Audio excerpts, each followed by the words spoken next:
Hello, and a very warm welcome to Cultural Communication Confidence with me, Victoria Reynoldson.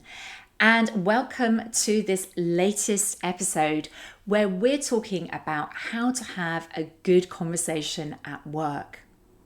Now, I'm really excited by the current moment where we can collaborate in all sorts of ways. We can use all the tools to collaborate and plan projects, whether that is Trello or Teams or Slack or any of the multitude of tools. We also seem to be very productive with meetings where on average we're having less meetings and they're shorter, which is all great news. However, this does mean that we're very focused in the efficiency and productivity of work with all these virtual tools.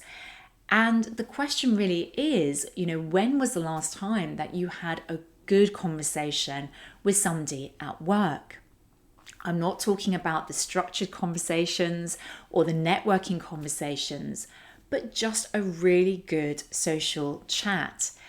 Maybe if you're in the office, in the workplace, that was at the coffee machine when you were making coffee, or perhaps there was an event, a social event outside working hours where you really had a good conversation with somebody. If you're working in virtual teams, did you make the space within an existing meeting or set up a separate meeting just to get to know other members of your team? So when was this? When was the last time that you had a really good conversation with somebody at work? Well, this is a really big topic because actually the answer is that people often don't make time for this, and we're often busy running around trying to get things done without taking that time. And yet the benefits of conversations are great, and the benefits are well documented, not only for individuals but for teams. Individuals, it boosts mood, it helps people to feel connected and belonging. It also helps with the career and productivity because people feel good about working where they work. When it comes to the team, it helps build trust.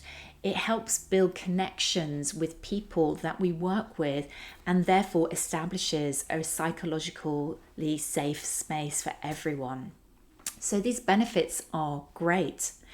In fact, it's really interesting. When I was researching this episode, I found some research from Gallup from a few years ago that talked about, and I'm just going to check the details, that agreement with the statement, I have a best friend at work, was a strong predictor whether you're likely to stay in your job and be engaged. So that's really interesting. Creating friendships at work was a really key point for the team feeling like they're engaged. Now, we don't necessarily need to be best friends with everybody. However, having friends through work is important. Social well-being is more important than ever. And particularly in a world where, yes, some people will be working full-time in their place of work, but the people are often very busy. But especially if you're working remotely or working in a hybrid way, social well-being, social connection are really important factors. And we need to have this to really be well in our world of work. So how do we create good conversations? Well, I've been thinking about this topic and I wanted to share with you some ideas around the strategies to really create these at work in a way that I suppose makes the space for them. Make sure that you're having enough time for the connection. So it starts with your intention. You need to have the intention to have a conversation with somebody at work. This means making the time, pausing, perhaps even scheduling that time in your calendar if that is challenging for you to find it. And in a virtual space, it's also thinking about how this is going to work. Will it be part of an existing meeting that you have?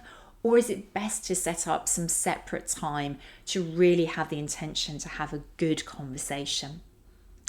Following on from your intention, it's about making space. And what I mean about this is that it might not be about just going to a meeting room if you're physically in an office space, or going to the cafe inside work. I actually think it's quite good to go somewhere different. Maybe suggest going for a walk or going to a cafe if you're working remotely, and however in the same location, you can meet up in a third space, place in between where you live and work.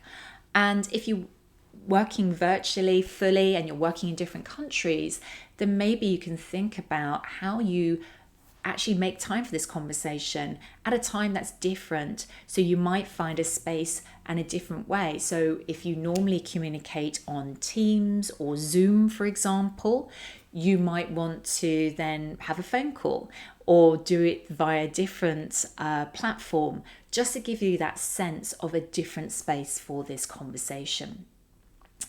Now, you need to demonstrate that you are listening. Now, listening is a skill in itself, and I have spoken about listening in the past on these episodes, but it's actually demonstrating that you're listening that makes for a good conversation. What do I mean by this? Well, I mean by showing through your body language that you are listening well. So that might be about how you're sitting, if you're standing, possibly as well, how you're turning your body towards the other person, where you position your head to demonstrate that you're listening. I know that I tend to put my head on the side, and I'm really careful of making sure that I'm making eye contact and nodding as well occasionally to show that I'm listening well. So think about that for you. How do you demonstrate that you're listening? Then be curious about their view of the world. This is a great opportunity to learn about others' lives and for them to share as much as they want to about their own personal lives. So be curious, ask open-ended questions and follow-up questions to what they're saying. Remember, this isn't an interview, so it shouldn't feel like question, answer, but really should be a flow where you're building on what you're hearing and asking follow-up questions. And it's great, of course, if you can find the connectors, which is the next point. The connectors are what you have in common, what you're both interested in beyond the world of work. Now, if you're working virtually, that might be something you see in their background, some clues around what they're into and interested in. If you are chatting and you're meeting in person, it could be really exploring more about what they like to do on the weekend or in their free time, and just seeing if you can find those connectors along the way. Remember, sharing starts with you. So what I mean by this is that not only do you need to be curious and asking questions, but you need to be open to share. The more we share about ourselves, the more others will open up and share back. And this is a really great idea that actually we can use to our benefit. So, understand how far you want to go. Understand how much you want to share, but remember that others will respond to us when we share. This might be vulnerable for you, so be aware of how far you want to go and make that decision. But remember, it's a great way to connect in your conversations. Another great way is to ask for their opinion. So it's in social conversations like this that we can ask people what they really think, or even for their advice or recommendations. That could be personally connected, or potentially, if you've been getting into the conversation and had plenty of time to discuss personal elements, that you could then ask for their opinion on something work related. But remember to keep it light touch. You're using this as an opportunity to get their views, perhaps to get their help if you're stuck, and using it as a way for them to feel that sense of supporting you. Now, it's quite good to observe their verbal and non-verbal communication as well. And by this, I mean really sensing where they are at in the conversation. It might be that you notice when they're excited, when they're feeling passionate about a particular topic, or when they're perhaps starting to get a sense of the conversation wrapping up. So pay attention to these elements, how they're saying things with their voice, how they're operating with their body language, and use that as a way to really understand the flow of the conversation. And then finally, this takes practice. Conversation is sometimes seen as a social skill that is declining. Sometimes people talk about the art of conversation and how it's being lost. But we all have the potential for conversation at our absolute kind of essential elements. We are social beings as humans. So conversation is a natural thing. So the more we practice, the easier it becomes. However, going right back to the beginning of this episode, it starts with our intention. We need to make the time and space for good conversations. So let me ask you, when was the last time that you had a good conversation? And which of these ideas could you take forward to really improve the quality of your conversations? And how could you create the intention to have a good conversation with somebody in your team? Who is that? And when will you arrange that conversation?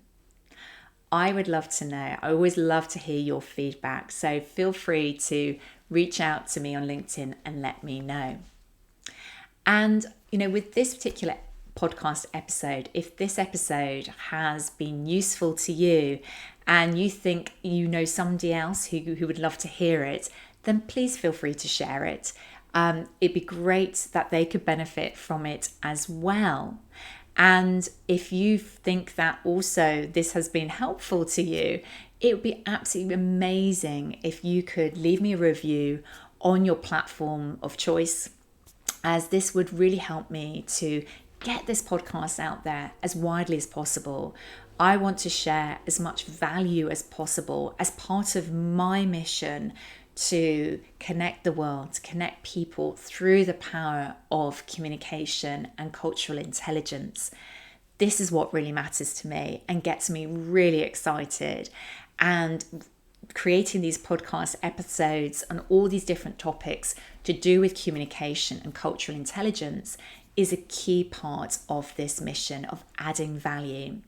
So thank you so much for listening, for watching if you're watching this as a video, and I really appreciate you being here. Please feel free to subscribe to make sure that you receive the news when the next episode goes live. And in the meantime, thank you so much for listening and watching Cultural Communication Confidence.